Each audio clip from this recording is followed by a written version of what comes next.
Ce sont des peuples qui marchent à travers la brousse, chaussés de sandales en cuir, souvent avec une longue canne à la main pour repousser les branches d'épineux, éloignées d'un petit coup la présence de serpents venimeux.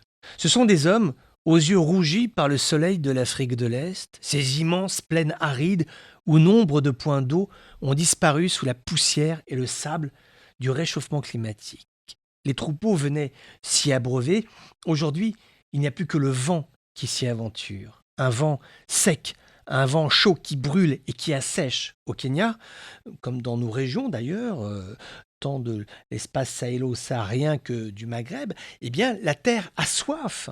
Elle attend que les pluies viennent, elle attend les pluies qui, aujourd'hui, n'apparaissent plus que par intermittence, parfois un léger saupoudrage de quelques gouttelettes, parfois une trombe violente qui fait déborder les oueds, mais ne rassasie pas la terre en profondeur. Ces hommes qui marchent à travers ces plaines sans eau, ce sont les éleveurs du Kenya. Des hommes pour qui la brousse n'a plus de secret. Depuis des siècles, ils parcourent son immensité. Ils en connaissent les moindres recoins, les dénivelés. Et pourtant aujourd'hui, il faut se rendre à l'évidence, connaître un pâturage ne suffit plus pour savoir où l'herbe pousse. La nature est devenue trop changeante, trop imprévisible. Pour faire face à cette situation, une société spécialisée dans les nouvelles technologies, Amfratech, a développé une application pour les smartphones des éleveurs, un projet financé en partie par l'Union européenne et qui vise à faciliter l'accès au pâturage. L'application utilise des images satellites pour indiquer aux éleveurs